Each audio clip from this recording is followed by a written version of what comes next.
In 1978, between October 17th and 19th, 10 people were eliminated across the remote hollows of Harland County, Kentucky, in what would shortly become known as the Appalachian Purge, all connected to a single moonshine operation. The method was surgical: rifle shots from distance, ambushes on dark mountain roads, accidents that weren't real. The perpetrators weren't rival gangs or federal agents. They were 4 members of the Thompson family, a father and his 3 sons, moving through the mountains like ghosts, wiping out everyone who knew their secret. If you think you can handle this journey, stick around, as it will challenge everything you think you know about right and wrong. Pine Hollow, Kentucky sat nestled deep in the Cumberland Mountains, where Route 421 carved its way through hollows so remote that some families hadn't seen outsiders in generations. This wasn't just another dot on the map. This was a place where time moved differently, where the old ways still held power, and where a man's word meant everything. In these mountains, unemployment had hit 31%. The coal mines that had sustained families for decades were shutting down one by one. Mechanization had eliminated thousands of jobs, leaving entire communities with no legitimate way to survive. But mountain people are resourceful. They always have been. And in 1978, that resourcefulness took the form of something that had kept their ancestors alive through Prohibition, the Great Depression, and every economic catastrophe the 20th century could throw at them. Moonshine. This wasn't just business. This was survival. This was culture. This was the difference between feeding your children and watching them go hungry. And at the center of this world stood Wade Thompson, a man whose family had perfected something special over the course of 55 years. Wade was 52 years old that October, though the mountains had aged him beyond his years. He stood 6 feet 1 inch tall, lean and weathered like the ridges he'd walked his entire life. His hands told the story of decades spent working with them, calloused and scarred, but still steady, still capable. A scar ran along his left jawline, a souvenir from the Korean War where shrapnel had missed his throat by 2 inches.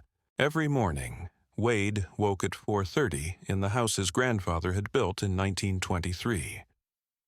He'd make coffee strong enough to wake the dead, sit at the kitchen table smoking hand-rolled cigarettes, and plan his day in the silence that only mountain mornings can provide. By 5:30, he'd be walking trails that only he and his sons knew, checking on the still hidden 2 miles back in the woods, tending to the legacy that kept his family alive. That legacy wasn't just whiskey, it was something far more valuable. Wade's great-grandfather, Ezra Thompson, had developed their moonshine recipe during Prohibition, back when making liquor was both an act of rebellion and an act of survival.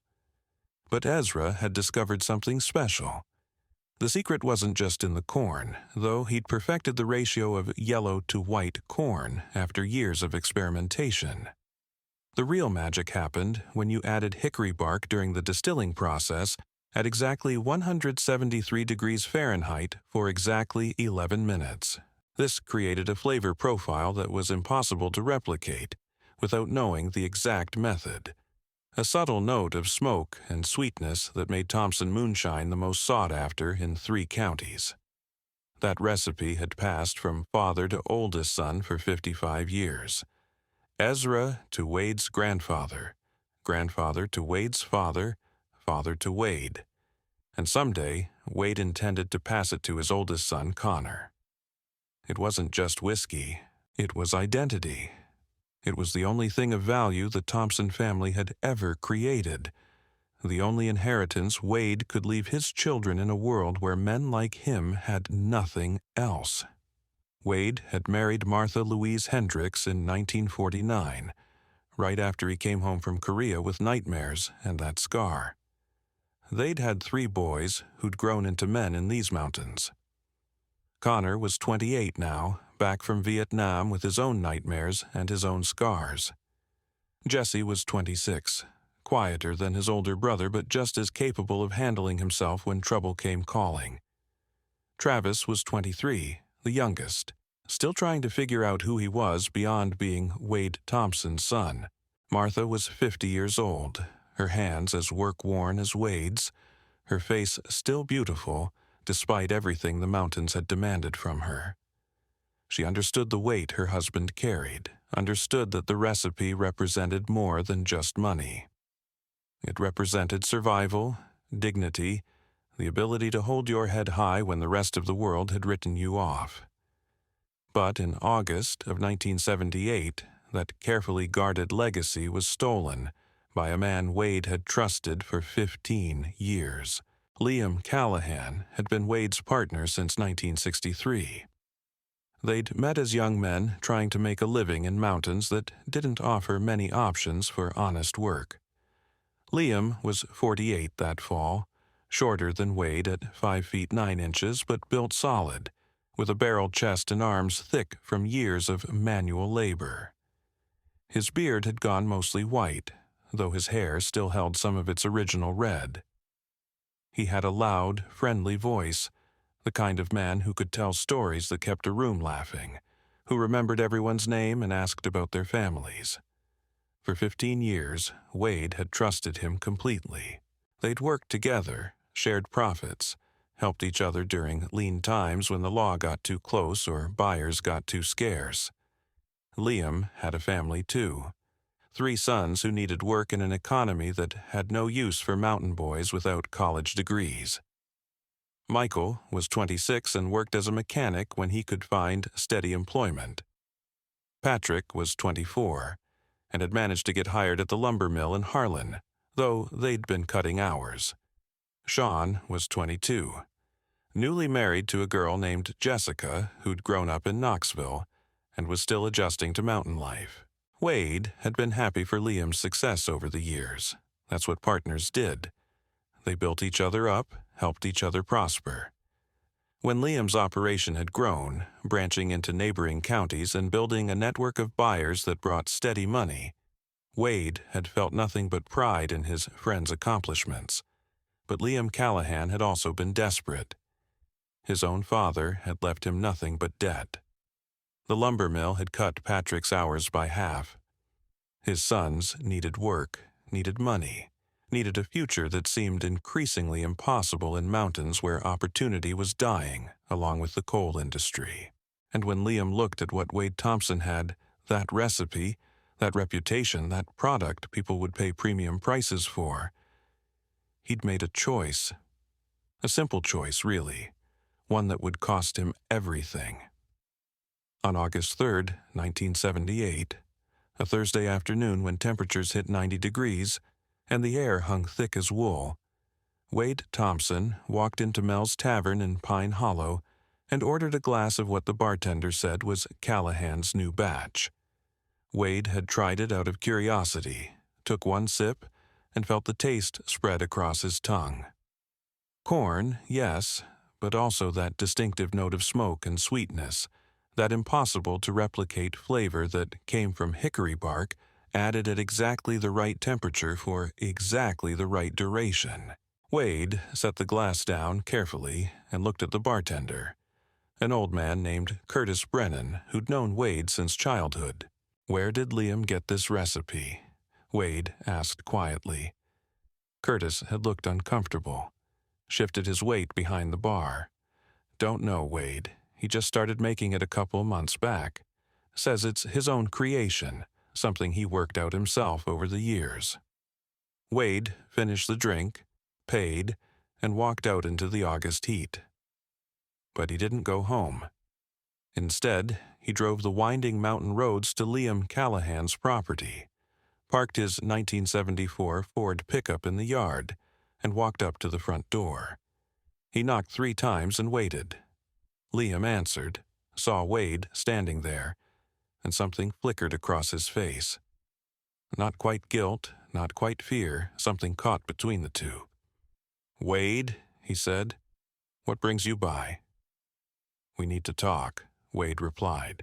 They talked for 30 minutes on Liam's front porch, Or rather, Wade asked questions and Liam gave answers that didn't quite add up. Said he'd developed the recipe on his own over years of experimentation. Said any similarity to Wade's formula was pure coincidence. Said Wade was imagining things, being paranoid, letting old suspicions poison what had been a good partnership. Wade stood there listening to excuses that both men knew were lies. Finally, he said, "You were at my place in June, Liam. I remember because Martha made us lunch. You were there when I was running a batch, saw everything I did." Liam didn't deny it, just looked away toward the mountains that had shaped both their lives. Wade nodded slowly, turned, and walked back to his truck without saying another word. But as he drove home through the gathering dusk, he began making plans that would end with 10 people dead and his own family destroyed. Over the next 2 months, Wade did his research.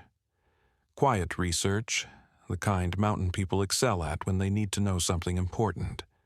He learned that Liam had already sold the stolen recipe to buyers in 3 counties, had trained his 3 sons in the process, had even shown the method to his daughter's husband, Danny Mercer, who'd started his own small operation using the Thompson family formula.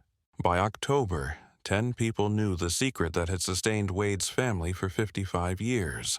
10 people who had no right to that knowledge, who were profiting from something that belonged to Wade and his sons, who were diluting the value of the only legacy the Thompson family possessed.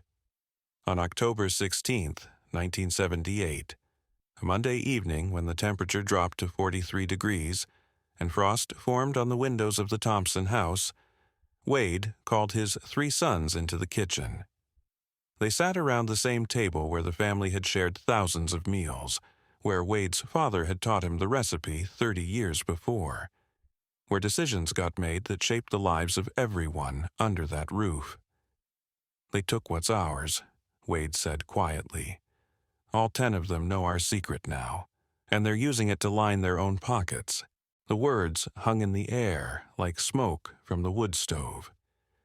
Martha stood in the doorway, arms crossed, face unreadable. She didn't speak, didn't need to. Everyone in that kitchen understood what Wade was saying without him having to spell it out. "There's no court that can fix this," Wade continued. "No law that can give us back what was stolen. The recipe is already out there, being used, being sold, being taught to others. The only way to protect what's ours is to make sure nobody remembers it but us." Connor, who'd come back from Vietnam in 1971 with medals he kept in a drawer and memories he couldn't bury, understood immediately what his father was asking. Jesse, who'd always been the thoughtful one, the one who read books when other mountain boys were hunting, looked at his father and saw something he'd never seen before. A coldness that went deeper than anger, deeper than hurt. Travis, the youngest, looked from his father to his brothers and felt the weight of what was about to be said settle over him like a heavy blanket. "There's no other way," Wade said, his voice barely above a whisper. "Every person who knows that recipe is a threat to everything we've built, everything we are. Every batch they make using our formula takes food off our table, takes away our children's future." The kitchen fell silent except for the ticking of the old clock on the wall and the distant sound of wind moving through the pine trees outside. Martha finally spoke, her voice steady despite the tears gathering in her eyes. "Wade Thompson," she said, "you're talking about ending people's lives, people we've known since they were children." Wade looked at his wife, the woman who'd stood by him through Korea, through decades of hard mountain living, through everything the world had thrown at them. "I'm talking about protecting our family, Martha. I'm talking about making sure our sons have something to inherit besides an empty legacy and bitter memories." Connor was the first to speak among the brothers. "Dad," he said quietly, "how many are we talking about?" "All of them," Wade replied without hesitation. "Every person who knows. Liam and his 3 boys, Danny Mercer, Curtis Brennan, who helped set up the operation, Jake and Tommy Callahan, who've been helping with distribution. All of them. Jesse shifted in his chair, the wood creaking under his weight. That's 9 people, Dad. 9 lives. 10 if you count Liam's daughter's husband separately, Wade corrected. But she doesn't know the recipe herself, so she's not a threat. The numbers hung in the air like a death sentence. 10 people who would have to die to protect a whiskey formula that had sustained the Thompson family for over half a century. Travis, who'd been silent through the entire conversation, finally found his voice. What about their families? What about wives and children who never did anything wrong? Wade's expression softened slightly when he looked at his youngest son. We don't hurt innocent people, Travis. We're not monsters. But the people who know our secret made their choice when they decided to steal from us. Now we have to make ours. The conversation continued deep into the night, working through details, discussing methods, planning something that would transform 4 men from respected members of their community into something far darker. They talked about weapons, about timing, about how to move through the mountains without being seen. They discussed which targets would be easiest to isolate and which might require more careful planning. But underneath all the tactical discussions ran a deeper current of understanding. They all knew that once they crossed this line there would be no coming back. They would be killers, marked by violence that would follow them for the rest of their lives. The question wasn't whether they could live with themselves afterward. The question was whether they could live with themselves if they did nothing. By 3 a.m, the decision had been made. Wade would lead. Connor, with his military training and steady nerves, would be his second. Jesse and Travis would provide support, watch for witnesses, handle any complications that arose. They would move systematically through their list, taking their time, making sure each elimination was clean and professional. Martha had listened to it all without saying another word, but when the men finally rose from the table, she grabbed Wade's arm.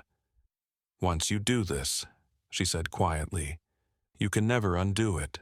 Those boys you're planning to kill, they have mothers who will grieve for them. They have futures that'll never happen. You sure this is the only way? Wade looked into his wife's eyes and saw his own doubt reflected there.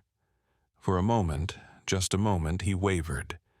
Then he thought about Liam Callahan laughing with buyers as he sold whiskey made with the Thompson recipe. Thought about his sons growing up with nothing to inherit but poverty and bitterness. Thought about 55 years of family history being stolen and sold like it meant nothing. I'm sure, he said finally. The next 3 days were spent in careful preparation. Connor cleaned and checked their weapons, making sure everything functioned perfectly. Jesse mapped out routes through the mountains, identifying paths that would let them move unseen between properties. Travis gathered intelligence, casually asking questions around Pine Hollow about who was staying where and what their routines looked like. Wade spent those days thinking about each name on his list, remembering when they'd been children, remembering their families, remembering better times when trust hadn't been broken and blood hadn't been spilled. But every time doubt crept in, he reminded himself what was at stake. This wasn't just about money or business. This was about respect, about keeping your word, about protecting what belonged to your family. The mountains had their own code of justice, older than any law written in Frankfurt or Washington. That code said a man protected what was his, no matter the cost. It said theft of something precious demanded payment in kind. It said that some violations were so serious they could only be answered with blood. On the evening of October 17th, Wade sat on his front porch, watching the sunset behind the ridges that had sheltered his family for 3 generations. The air was crisp, filled with the scent of wood smoke and dying leaves. In a few hours, he and his sons would begin something that would end 10 lives and destroy their own in the process. But as he sat there in the gathering darkness, Wade Thompson felt a strange sense of peace. He was about to become something he'd never wanted to be, but he was doing it for the right reasons. He was protecting his family's legacy, upholding the code that had governed these mountains for longer than anyone could remember. The recipe that had sustained 4 generations of Thompsons would be protected, no matter what it cost. And if that meant becoming a killer, then so be it. Some things were worth more than a man's soul. As the last light faded from the western sky, Wade stood and walked inside to gather his sons. It was time to collect what was owed, to balance the scales that Liam Callahan had upset when he'd chosen theft over honor. In the kitchen, Connor was checking his rifle one final time. Jesse was studying the map of properties they'd marked. Travis was sitting quietly, lost in thought about what they were about to become. "Ready?" Wade asked simply. All 3 sons nodded without hesitation. "Then let's finish this," Wade said, and led his family out into the mountain darkness to begin 3 days that would be remembered as the Appalachian Purge. The first shot echoed through Pine Hollow at 11:47 on the night of October 17, 1978. Curtis Brennan never heard it coming. Wade had chosen Curtis as the opening move for reasons that went beyond strategy. The old man lived alone in a cabin at the end of Spruce Creek Road, isolated enough that gunfire wouldn't wake neighbors, remote enough that his body might not be discovered for days. But more than that, Curtis represented something Wade couldn't forgive. He'd been shown the recipe as a courtesy, a gesture of respect between old mountain men. His betrayal cut deeper than simple theft. The cabin sat dark except for the glow of a television through thin curtains. Wade approached on foot, leaving Connor, Jesse, and Travis positioned along the dirt road that served as the only escape route. His boots made no sound on the soft earth as he moved through shadows cast by towering pines. Curtis was sitting in his rocking chair when Wade pushed through the unlocked door. The old man looked up from his television program without surprise, as if he'd been expecting this moment since the day he'd helped Liam expand his operation. "Evening, Wade," Curtis said calmly. "Figured you'd get here eventually." Wade raised his rifle. "Where'd you think this was heading when you chose to help him steal from me?" Curtis looked at the weapon, then back at Wade's face. "I didn't know it was stolen, Wade. Liam told me he'd worked it out himself. Said he'd spent years perfecting it. You should have known better. You tasted my product for 15 years. You knew that formula the moment it hit your tongue." The old man nodded slowly. "Yeah, I suppose I did. Too old to lie about it now." Curtis Brennan died in his rocking chair, the television still playing a late-night movie that nobody would ever finish watching. Wade stood over the body for a moment, feeling something cold settle in his chest where human emotion used to live. One name crossed off his list. 9 more to go. Connor was waiting by the truck when Wade emerged from the cabin. His oldest son's face showed no emotion, but his hands gripped his rifle with white knuckles. "How'd it feel?" Connor asked quietly. "Like stepping off a cliff," Wade replied. "No going back now."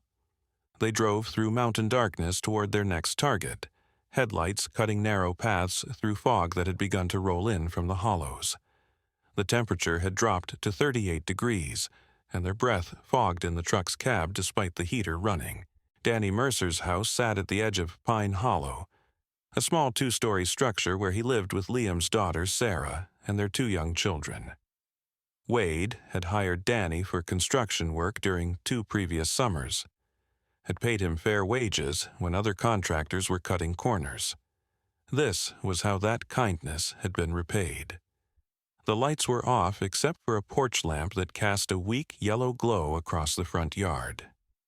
Wade could see Danny's pickup truck parked in the driveway, could see toys scattered on the porch where children had been playing earlier that day.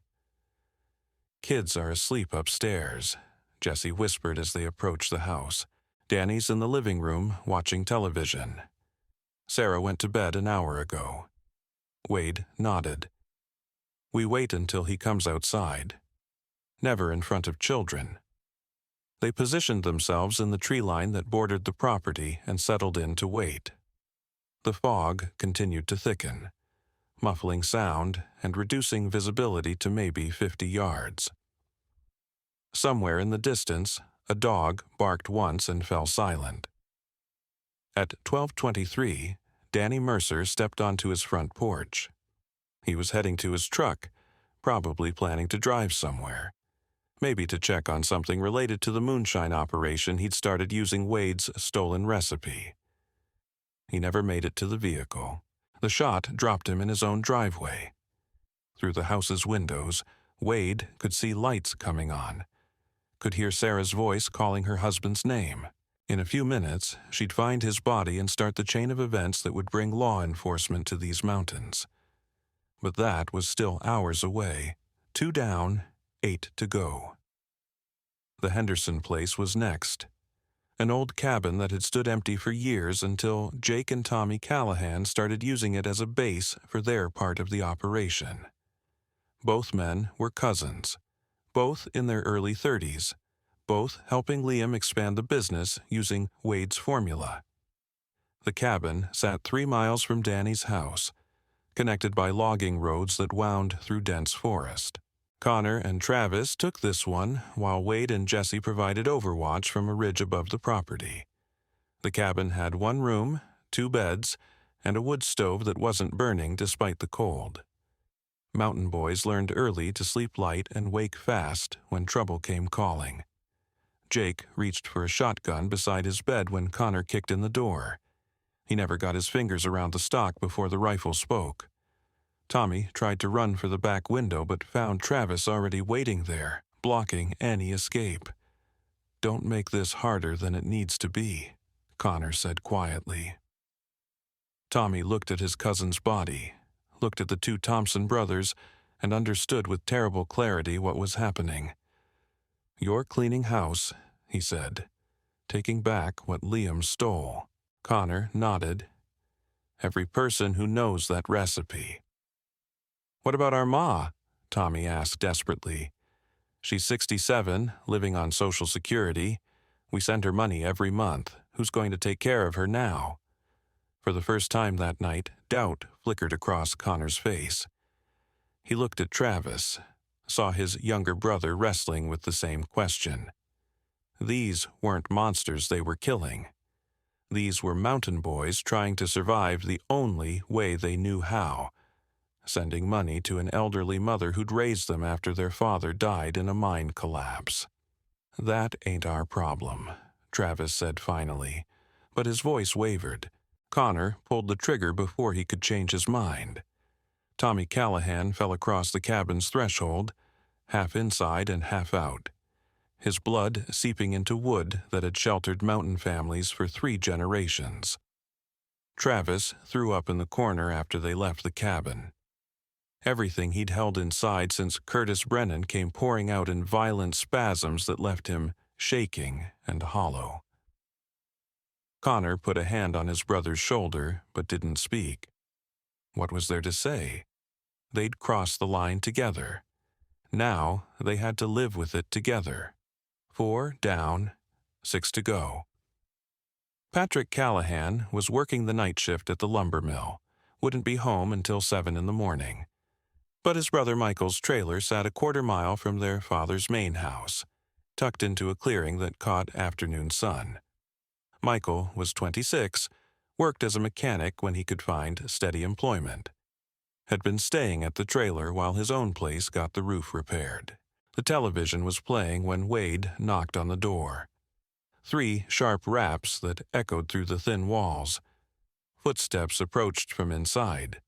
The door opened to reveal Michael Callahan standing there in a University of Kentucky t-shirt, beer in hand, that easy smile mountain people wear when neighbors come calling. The smile died when he saw Wade's face, saw the rifle. "Mr. Thompson," Michael started to say. The shot cut him off. Michael fell backward through his own doorway, beer bottle shattering on the floor.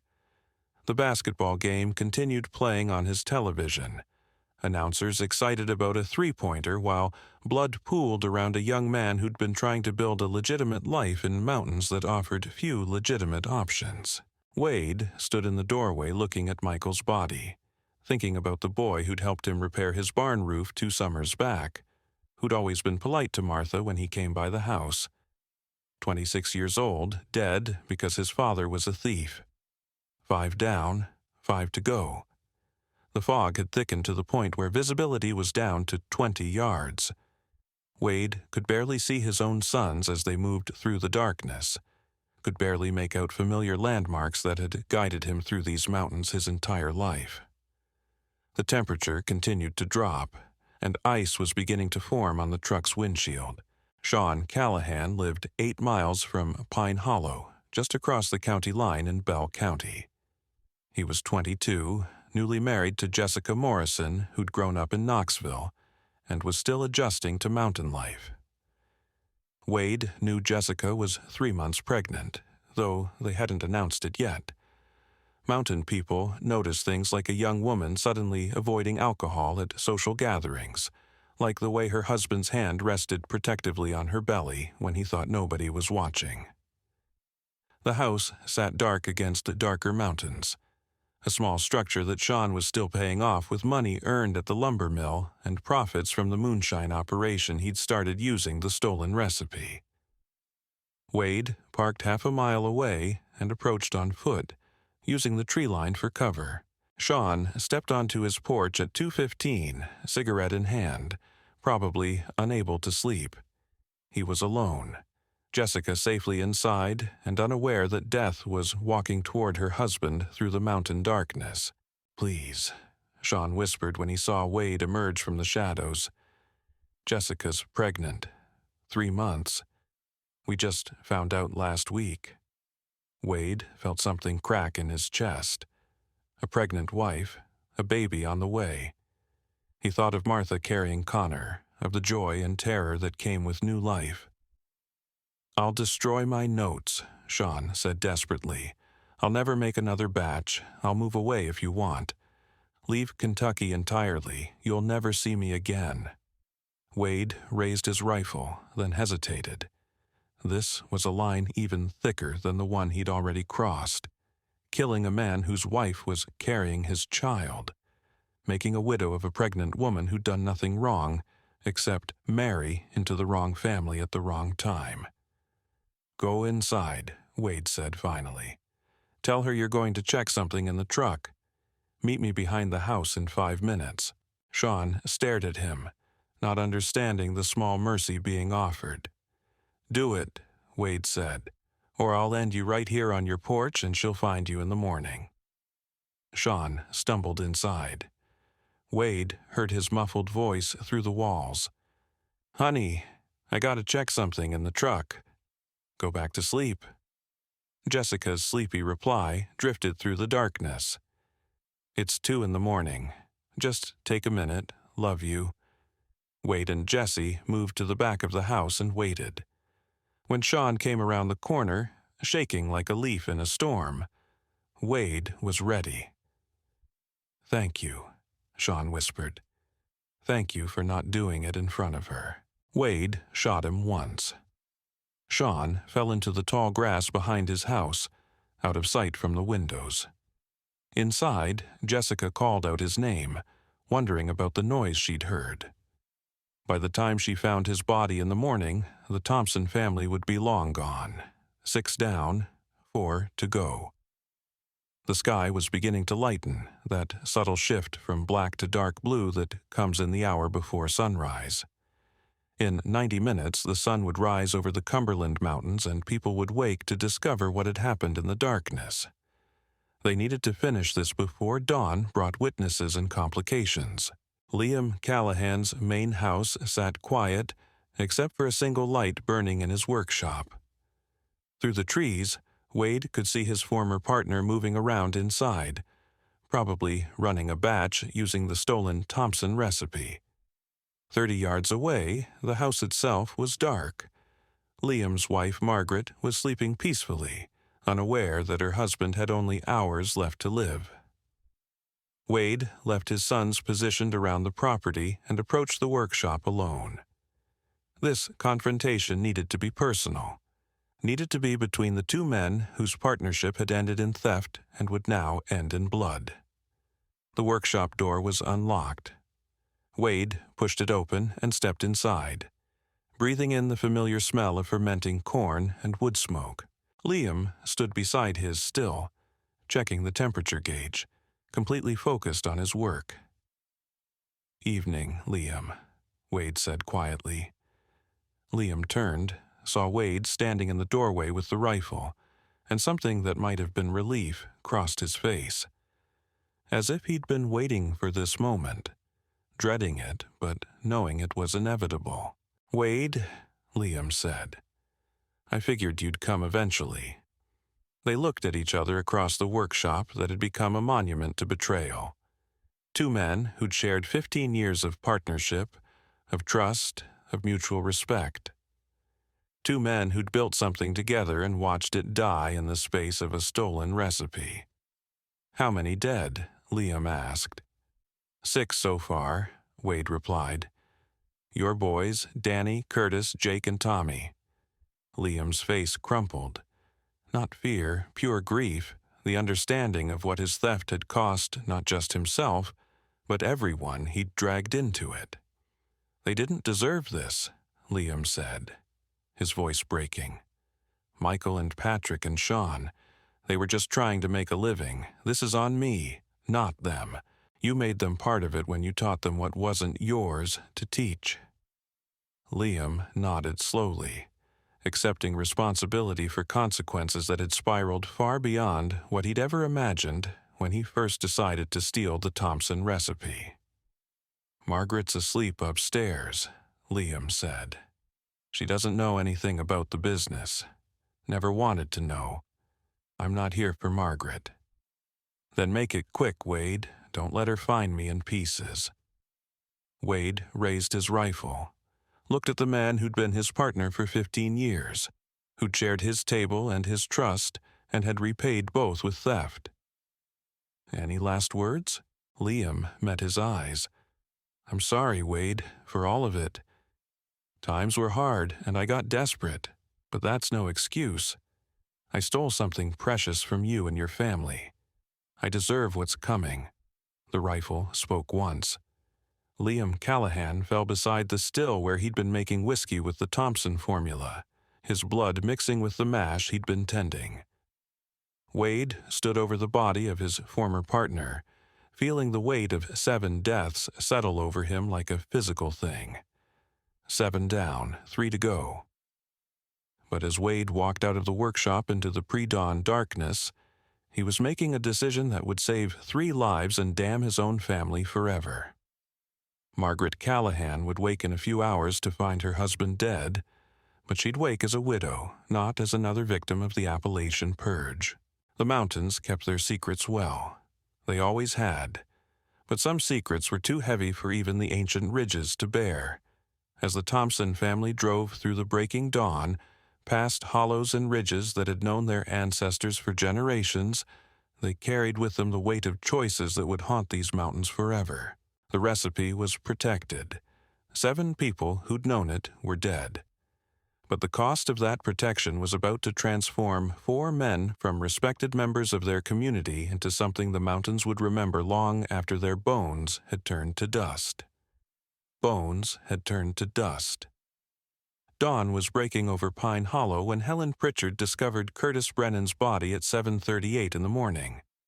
She'd been bringing Curtis breakfast every Wednesday for 3 years, ever since his arthritis got so bad he could barely cook for himself. It was what neighbors did in these mountains, what they'd always done, what they'd always do. The door stood open. That struck her as strange.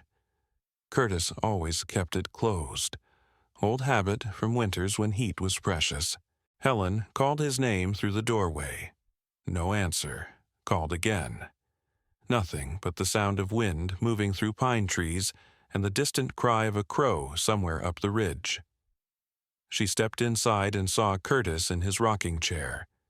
Thought at first he was sleeping, then saw the angle of his head, the stillness that was different from sleep, the dark stain on his shirt that shouldn't have been there. Helen Pritchard had lived through the Great Depression, had buried 2 husbands and 4 children, had seen more death in her 78 years than most people could imagine. But standing in Curtis Brennan's cabin, looking at her old friend's body, she felt something she hadn't felt in decades. Terror. She backed out of the cabin and moved as fast as her old legs would carry her down that impossible dirt road. Didn't stop until she reached the McCoy place half a mile away, pounded on their door until young Billy McCoy answered. "Call the sheriff," she gasped. "Curtis is dead, and I don't think he died natural." By 9:15, Harlan County Sheriff Dale Perkins was standing in Curtis Brennan's cabin, looking at a body that bore all the marks of execution. Single gunshot to the chest, no sign of struggle, no sign of robbery, just death, clean and purposeful. Sheriff Perkins was 58 years old, had worn the badge for 34 years in eastern Kentucky. He'd dealt with everything these mountains could throw at law enforcement. Moonshine wars, family feuds that went back generations, domestic violence, the occasional murder born from rage or jealousy. But something about Curtis Brennan's body made his instincts scream danger. He radioed Deputy Bobby Hensley. "Bobby, I need you to check on all the Callahan properties, right now." "Sheriff, what's going on?" "Just do it and call me the second you find anything." The call came at 9:47. Hensley's voice was high and tight, barely controlled. "Sheriff, you need to get to Danny Mercer's place. I got a body in the driveway, single gunshot." "And there's more. Michael Callahan's trailer, same thing. Jake and Tommy at the old Henderson place." "Jesus Christ, Dale. How many more are there?" By noon, they'd found Sean Callahan behind his house in Bell County. His wife Jessica had discovered the body when she woke up, had walked into their backyard calling his name, wondering why his truck was still in the driveway but he hadn't answered the phone all morning. Her screams could be heard a quarter-mile away. Liam Callahan was the last.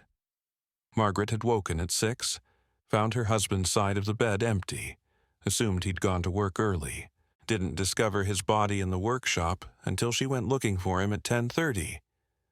The sight of him lying beside his still, blood mixed with the mash he'd been tending, sent her into shock so deep the paramedics thought she might not survive it. Sheriff Perkins stood in Liam Callahan's workshop, looking at the 7th body in 12 hours, feeling the world tilt beneath his feet. This wasn't random violence. This wasn't a robbery gone wrong or a drug deal turned violent. This was systematic elimination of every person connected to Liam Callahan's Moonshine operation. Captain Frank Morrison of the Kentucky State Police arrived at 3 in the afternoon.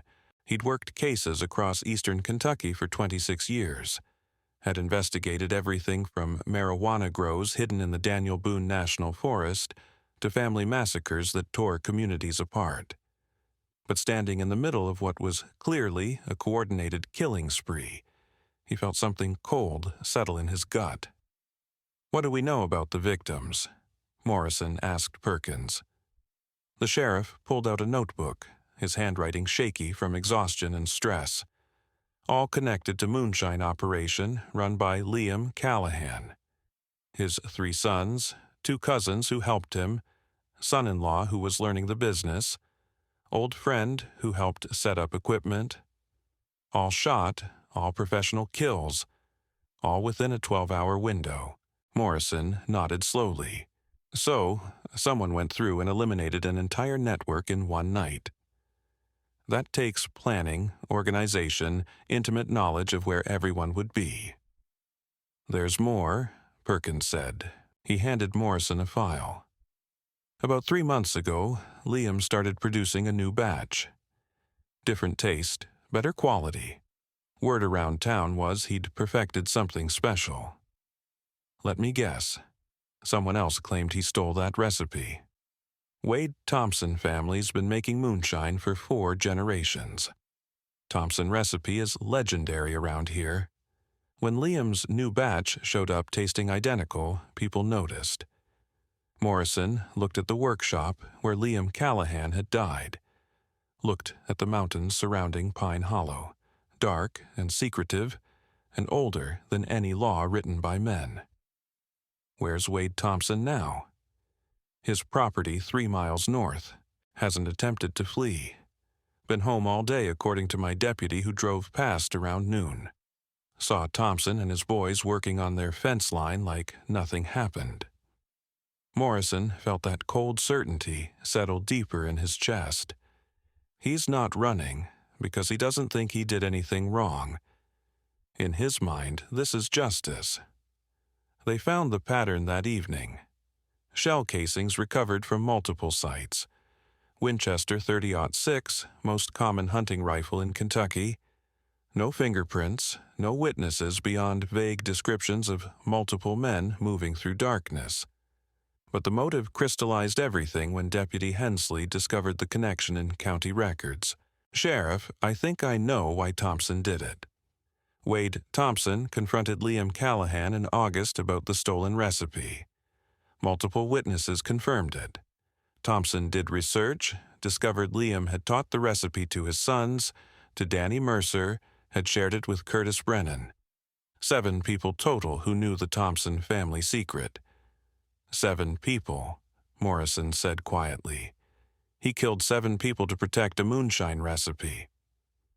Not just any recipe, Hensley corrected. The Thompson recipe's been in that family since Prohibition. It's their legacy, their inheritance, only valuable thing they had. In these mountains, that means something. By Thursday morning, news had spread through Harlan County like wildfire. 7 dead, the Thompson family responsible. Everyone had an opinion, and almost none of them agreed. At Mel's Tavern in Pine Hollow, old-timers argued over coffee that had gone cold hours earlier. Some said Wade Thompson was a murderer who'd slaughtered innocent people in cold blood. Others said Liam Callahan had stolen what wasn't his and paid the price according to the old mountain code that predated any law the government could write. "I ain't saying Wade was right," Curtis Miller told a reporter from the Lexington Herald-Leader, "but I understand it. When a man steals your legacy, steals the only thing you got to leave your children, that's worse than stealing money. That's stealing your name, your history, everything you are." The Callahan family had supporters who demanded Wade Thompson hang for what he'd done. But quietly, privately, more than a few moonshiners in Harlan County admitted they'd have done the same thing. The code was clear. You protect what's yours. You punish those who take it. The law might say it's murder. The mountains said it's justice. At Pine Hollow Baptist Church, Reverend James Patterson struggled through Thursday evening service. The church was packed, more people than he'd seen in years, all seeking answers he couldn't provide. "We ask why," Patterson said, his voice breaking. "Why this violence? Why couldn't neighbors resolve their differences without bloodshed? Why did a recipe for illegal whiskey matter more than 7 human lives?" He gripped the pulpit until his knuckles went white. "I don't have answers, only grief. And the terrible knowledge that we're all capable of darkness when pushed far enough." The community split down the middle. Half mourned the Callahan family, demanded justice, wanted Wade Thompson to pay with his life for what he'd done. The other half understood, even if they couldn't condone it. Understood that in these mountains where the law had always been distant and unreliable, people handled their own problems, protected their own interests, settled their own scores. Everyone knew that whatever verdict eventually came, Pine Hollow would carry this scar forever. The mountains would remember the night when a stolen recipe led to 7 graves and the destruction of 2 families who'd called these ridges home for generations. On Thursday afternoon, October 26th, 9 days after Curtis Brennan took his last breath, Sheriff Perkins and Captain Morrison approached the Thompson property with 4 state troopers and enough firepower to handle a small war. They expected resistance, maybe a final standoff. Mountain men, when cornered, sometimes chose to go out fighting rather than face prison. Wade Thompson had been to war. His sons had military training. They knew how to fight. What they found was Wade Thompson sitting on his front porch, unarmed, hands visible on his knees. Connor, Jesse, and Travis standing behind him, also unarmed, also calm. No weapons in sight, no defensive positions, no signs of preparation for battle.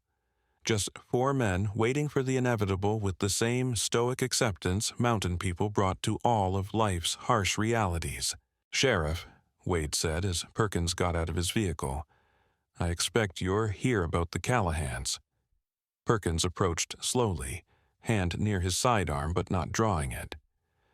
"Wade, I need you and your boys to come with us." Wade stood slowly, moving like an old man though he was only 52. The weight of 7 deaths had aged him visibly in the space of 9 days. "We're not going to make this difficult, Sheriff. We did what needed doing. Now we'll face what comes next." Connor, Jesse, and Travis filed out behind their father. Hands raised, no resistance offered. No drama, no last stand, no shootout that would give the newspapers something sensational to write about. Just 4 men who'd crossed a line and were ready to accept the consequences with the same quiet dignity that had governed their lives before everything went wrong. Morrison put the handcuffs on Wade Thompson personally. As he did, he asked the question he couldn't hold back. Was it worth it? 7 lives for a recipe. Wade looked at his land, at the mountains his great-grandfather had walked into more than 80 years earlier, at the house his grandfather had built with his own hands, at everything his family had been and done for nearly a century in these hollows. "It wasn't about the recipe, Captain," Wade said quietly. "It was about respect, about a man keeping what's his, about not letting thieves take everything and walk away laughing. That's not justice, Wade, that's murder." Wade met Morrison's eyes steadily. "In these mountains, Captain. Sometimes they're the same thing." They loaded the 4 Thompson men into separate vehicles, Martha Thompson standing on the porch watching. She didn't cry, didn't plead for mercy, just stood there with her arms wrapped around herself, watching her husband and sons being taken away, knowing she'd probably never see them as free men again. As the vehicles pulled away, heading down the dirt road that would take them out of Pine Hollow and into the machinery of American justice, Sheriff Perkins looked in his rearview mirror at Wade Thompson sitting calmly in the back seat. He thought about 7 bodies scattered across 2 counties, about 7 families destroyed by a single night of violence, about a community torn apart by competing ideas of justice and revenge, about the terrible arithmetic of mountain law, where a stolen recipe equaled 7 deaths, and nobody could agree if that equation balanced. The mountains, as always, kept their secrets and gave no easy answers to questions that had no right answers to give.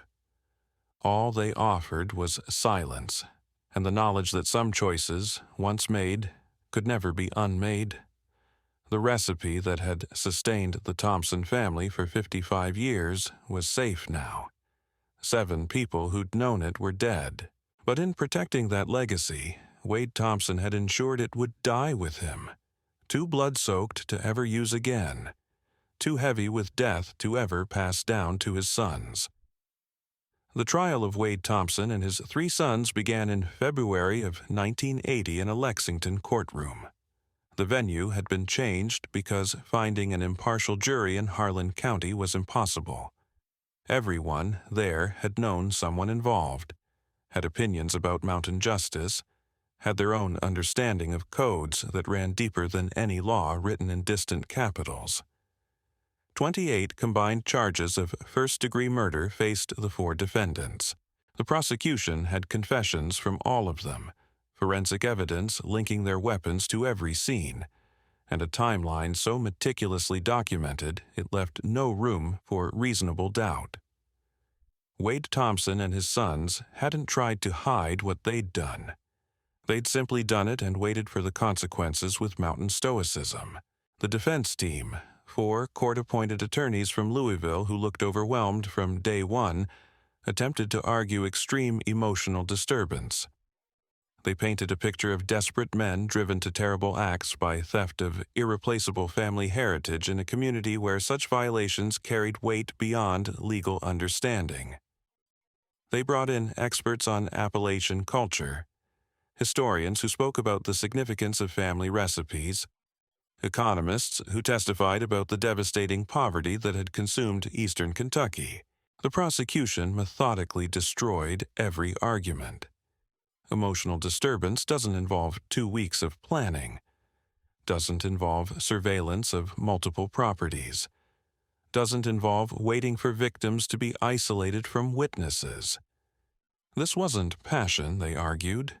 This was calculated execution, systematic and cold. The jury, 12 people from Lexington who understood rural hardship but hadn't lived the specific pressures of Pine Hollow, deliberated for 21 hours over 4 days. Their verdict was unanimous. Guilty on all charges, all 4 defendants. Sentencing came 3 weeks later. Judge Harold Matthews, who'd presided over Kentucky courts for 32 years, had never seen a case quite like this one. Wade Thompson received life without possibility of parole. Connor Thompson, life without parole. Jesse Thompson, 75 years. Travis Thompson, 60 years, given his age at the time of the crimes. When Judge Matthews read the sentences, Wade Thompson's face remained expressionless. No tears, no shock, no protest, just a slight nod, as if he'd calculated these exact numbers the moment he'd pulled that first trigger in Curtis Brennan's cabin. The only emotion he showed was when Martha was led from the courtroom, their eyes meeting one final time across a distance that would never be bridged again. Wade Thompson served 28 years in the Kentucky State Penitentiary in Eddyville. During that time, he worked in the prison library, teaching other inmates to read. He was quiet, caused no trouble, earned respect even from violent criminals through sheer presence and an unspoken code of honor that translated perfectly behind bars. Guards said he never complained, never asked for special treatment, never sought attention from the media that occasionally tried to contact him. Martha visited every Sunday for 25 years, making the 3-hour drive from Pine Hollow to Eddyville without fail, even when arthritis made gripping the steering wheel agony. She'd sit across from her husband in the visiting room, talking about weather and neighbors and anything except the 7 graves that had brought them to this place. She died of heart failure in 2005, 77 years old.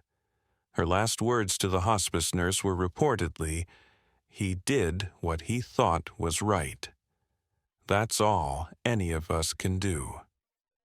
Wade wasn't allowed to attend her funeral, wasn't allowed to say goodbye to the woman who'd stood by him through Korea, through decades of hard mountain living, through the horror of what he'd done, and the aftermath that destroyed everything they'd built together. On November 15, 2008, at 82 years old, Wade Thompson died of complications from lung cancer in the prison infirmary. The chaplain reported that Wade's last coherent words were, "The recipe dies with me." Maybe that's how it should have been all along. He was buried in the prison cemetery under a simple stone marker.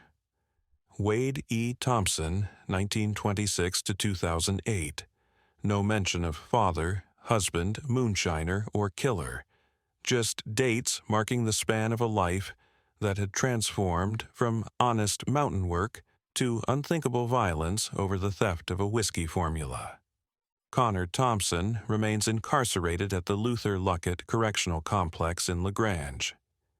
He's 76 years old now, parole denied in 1995, 2005, 2015, and 2025.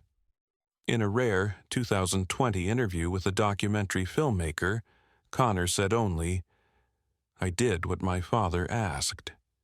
In these mountains, that's what sons do. I've had 40 years to think about whether that was right. I still don't know. The PTSD that had followed him home from Vietnam was joined by new nightmares.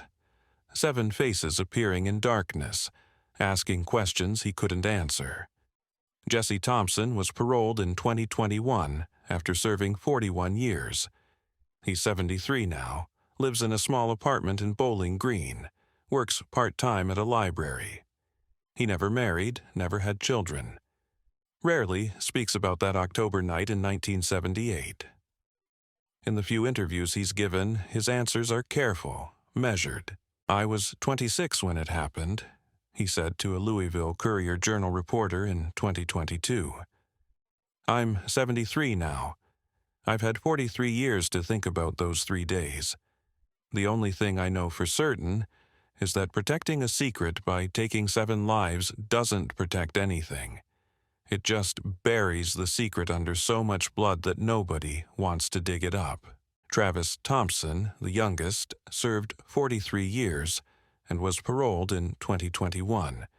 He tried to build a life, rented a small house in Bowling Green near his brother Jesse, got a job at a hardware store, attended therapy twice a week. But the weight never lifted, never lessened with time or treatment or the kindness of strangers who didn't know his history. On March the 23rd, 2023, at 68 years old, Travis Thompson walked into the woods near his childhood home in Pine Hollow and took his own life with a hunting rifle. His suicide note was 18 words. "I can still see their faces every night." 45 years wasn't enough time to make them go away. The families of the victims scattered like leaves in a mountain storm. Margaret Callahan sold the property in 1981 and moved to Lexington to live with her sister. She never spoke publicly about that night, never gave interviews, never attended any of the trials. She died in 2000, 74 years old, her obituary making no mention of how she'd lost her husband. Jessica Mercer, Danny's widow, had miscarried 2 weeks after her husband's death. The shock and trauma proved too much for the pregnancy she'd been carrying.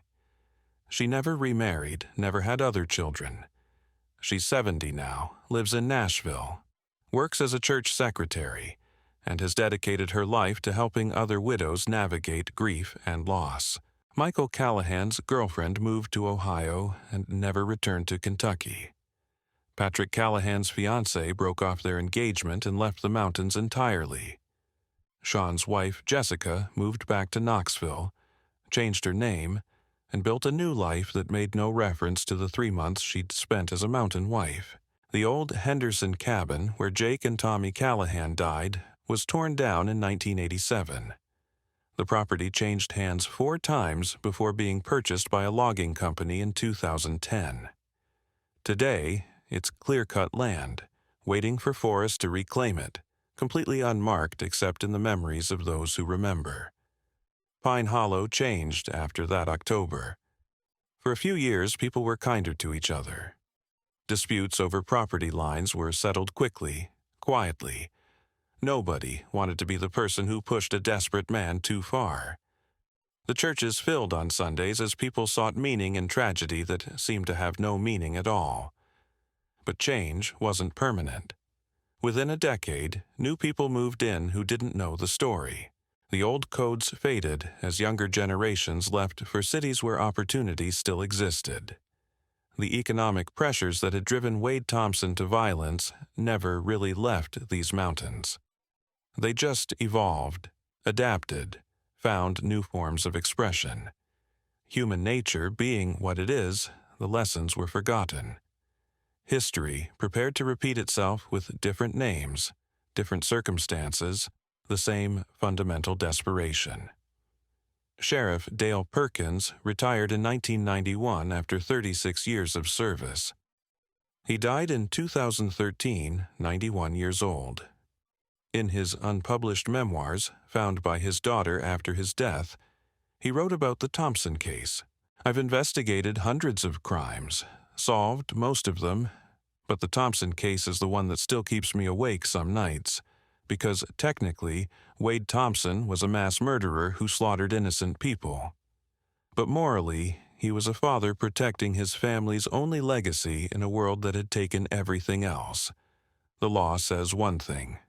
The mountains say another. That contradiction is something I carried to my grave. Captain Frank Morrison of the Kentucky State Police retired in 2005 after 33 years of service. In a 2019 podcast interview about the case, he said, "People want simple answers. Good guys and bad guys. But the Thompson case doesn't work that way. Wade Thompson killed 7 people in cold blood. That's evil by any definition, but he did it to protect something that represented 4 generations of his family's survival. That's love. Twisted and dark, but love nonetheless. How do you reconcile those two truths? I've been trying for 40 years, still haven't figured it out." The Thompson property was sold in 2009. The new owners, a family from Ohio who knew nothing of its history, tore down the old house in 2011 and built a modern home in its place. Their children play in the yard where Wade Thompson sat that October night in 1978, cleaning rifles and making peace with what he was about to become. They know nothing of the blood that was shed to protect a recipe that died anyway, buried under guilt too heavy to carry forward. Liam Callahan's property was purchased by a development company in 1998. Today, it's a small subdivision called Pine Ridge Estates. 7 houses with neat lawns, families who've never heard the names Callahan or Thompson, who sleep peacefully in bedrooms built on ground where 7 people died over whiskey and honor and the terrible arithmetic of mountain justice. There's no memorial in Pine Hollow, no plaque, no historical marker explaining what happened in those October days when family legacy collided with betrayal and exploded into violence that shocked even hardened mountain communities. The town just moved on as small towns do, covering scars with layers of normalcy until they almost disappear. Almost. But if you drive through Harlan County on an October night, when the temperature drops to 38 degrees and fog rolls through the hollows like ghosts seeking rest, you might feel something in the air, not spirits, nothing so simple. Just the weight of choices made, of codes followed to their logical and terrible conclusions, of violence done in the name of honor that dishonored everyone it touched. Wade Thompson's story has no heroes. It has a father who valued his family's legacy more than 7 human lives, and men who stole something they knew was sacred, triggering a tragedy that destroyed families on both sides of an equation that never balanced. It has a system that failed at every level, an economy that crushed rural America, leaving desperation in place of opportunity, a legal framework that couldn't protect intangible heritage that meant more than money to people who'd never had money to begin with. The uncomfortable truth is that Wade Thompson was both a murderer and a desperate father, both a man defending what was rightfully his and a killer who crossed lines no human being should cross. Both things can be true simultaneously, and that's what makes this story so disturbing, because it forces us to confront questions we'd rather avoid. What would we do if someone stole not our possessions, but our identity? How far would we go to protect the only inheritance we had to leave our children? Does justice exist when systems fail to recognize what we value most? Where exactly is the line between protecting what's yours and becoming the monster you're fighting against? Wade Thompson crossed boundaries no human being should cross, but those boundaries existed in a world where a law couldn't reach, where theft of heritage had no legal remedy, where a moonshine recipe mattered more than money because it represented survival, identity, connection to ancestors who'd walked these same mountains for generations. There's no easy answer, no clear moral lesson, no satisfying conclusion where right triumphs over wrong. Just a simple and terrible truth that violence breeds more violence, that broken systems create their own monsters, and that sometimes the line between protecting what you love and losing your humanity disappears entirely. The recipe that sustained 4 generations of Thompsons died in a prison cell in Eddyville, taking with it 55 years of mountain heritage. The secret that 7 men died to steal and 7 more died to protect vanished like smoke, leaving only blood and questions and families destroyed by choices that seemed logical until they led to tragedy. 45 years have passed since that October night in the Kentucky mountains. Rural America hasn't healed from the wounds that created men like Wade Thompson. It's evolved, adapted, found new ways to struggle with the same fundamental problems that drove 4 men to cross lines they could never uncross. Every year, families face impossible choices when systems abandon them. Every year, some choose violence as the only language left that anyone seems to understand. The specific circumstances change, the weapons evolve, the motives shift, the justifications adapt to new times. But the underlying truth remains constant. Push people far enough. Take away everything that gives their lives meaning, and some will push back in ways that shock us precisely because they mirror our own capacity for darkness. The mountains remember everything. They remember the Cherokee who walked these ridges before European settlers arrived with their own codes of honor and revenge. They remember the feuds between families whose names are carved on cemetery stones throughout eastern Kentucky. They remember coal wars where miners fought company guards with rifles and dynamite. They remember the night when a stolen recipe led to 7 graves and the destruction of everything Wade Thompson had tried to build. In small towns across Appalachia, similar stories play out with different actors. Economic collapse creates desperation. Desperation creates choices no one should have to make. And sometimes those choices lead to headlines that make city people shake their heads and wonder how such things can happen in modern America. The answer is simpler than anyone wants to admit.